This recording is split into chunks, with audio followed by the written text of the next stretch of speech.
No, I think the factory. I think you're doing one floor a day now. I think you've got the processes down. I was given some very cool products that you're using, some unique products in the industry that I think are going to keep customers happy, the clients living in the house happy, and that's what it takes. Is always looking for new products, looking for better ways to do it. Uh, but I think the core processes are in place, and now it's ready for volume. Volumetric simply means six sides. One of the things, and I'll tell you a little bit of what a lot of people don't think about is when we do volumetric construction and we ship it, that means we have an end wall. Basically, we're building a big rectangle. But that also means in shipment, I have a floor and a ceiling. In most construction, I have the ceiling of the first floor is also the floor of the second floor. So think about in multifamily product or apartments where the sound transition, the acoustics. I've got all that rumble of the people above, hear it being heard by the people below. In modular, I actually now have a structural first floor ceiling and a structural second floor, which usually has about a 4-inch gap. So I have an acoustical break between the floors. So as far as comfort in living, it's not just more comfortable because we do a better job, I think, of sealing and doing better insulation and more energy efficient. It's also more comfortable because there's no sound transfer between floors. So when I'm blocking between apartments, I have that sound break or that acoustical barrier that doesn't allow sound to travel. So it's kind of an unknown side effect of using volumetric construction, but it's just a cool thing that's also a selling point to your customers when you're trying to rent that apartment to them or sell them that condo unit. So, well, I think one of the things that's also lost on people is on site they hear about there's inspections, because actually you just hit on a big thing that people are always asking. Well, hold it.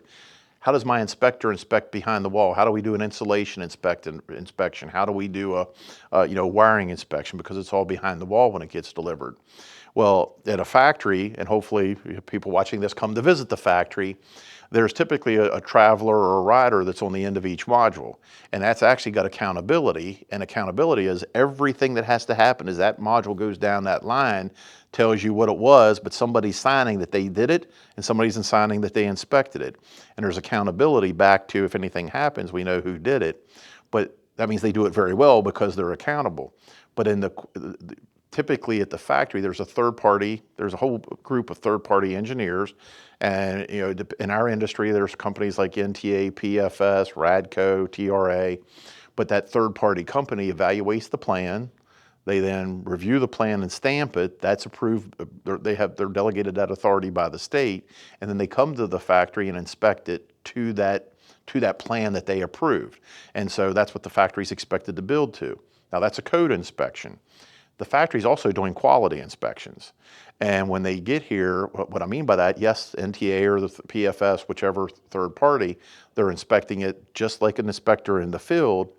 But now the factory's also doing quality inspections, because think about if you're a factory, it costs you $1 to fix it while it's being produced. I can correct it and fix it. It costs me $10 if it gets out into the storage yard and I've got to send somebody. It costs me $1,000 if I got to send somebody to a job site, put two guys in a van. So the factory wants to do a quality job, but they're financially incented to do a quality job because the cheapest place to insert quality is on the line, not in the field. Whereas site building, there's typically that code inspector who's coming out and doing an audit for code, and there is no such thing as a quality inspector typically in the field. The factory has a designated quality inspector. You're doing it under roof all the time, and you can oversee that person. So in the field, I can train a person, but it's hard to oversee that person.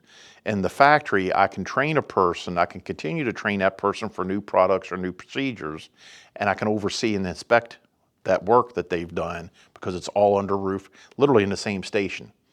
One of the points at the factory, I don't bring the tools to the house like they do it in the field. I bring the house to the tools.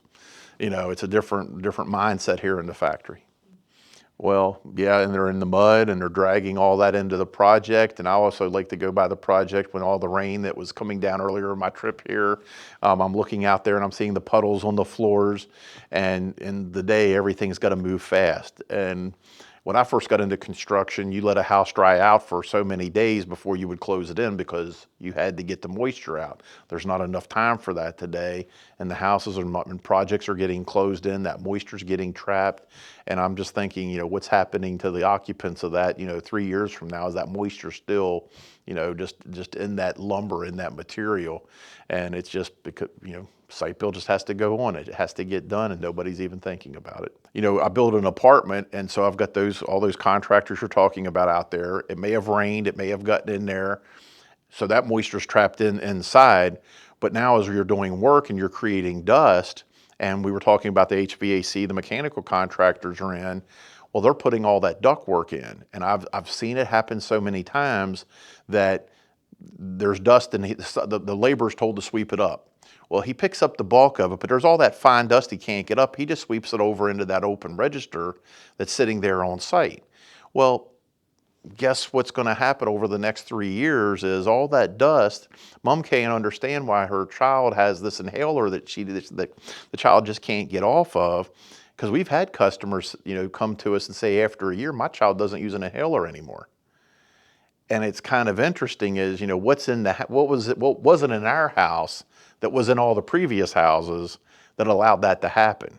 The moisture wasn't there. Maybe mold and mildew spores weren't there. Maybe the dust wasn't there because we did it in a manufacturing environment where it was controlled versus out in the field where everybody was it was the Wild West. Like you were saying, you pull up to the job site and everybody's bringing in mud, bringing in dirt, dust, mess, and there's just not a single point of control.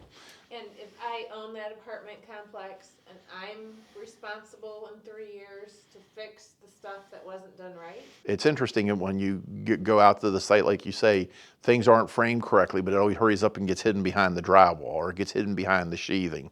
Here that doesn't happen because it's done exactly the same thing each way or each time.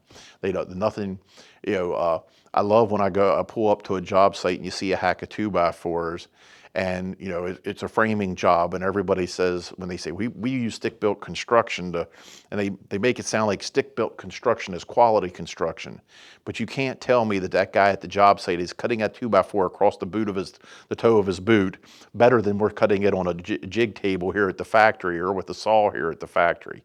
That's always the same. So it's just all those little things. Houses settle, things aren't, over, like you say, the apartment complexes, that house or those modules or those walls settle over time because things weren't cut the same by the framing crew. That's where cracks develop, and you're constantly going back and fixing cracks and settling. This is just a great industry. We've come so far. We have so much farther to go. I think, like I said, I think COVID, even though this was a horrible event, I think it's really brought off-site construction into the limelight, and I think it's forcing people to finally take a look at our industry. And I think people, if you team with the right people, are going to like what you find.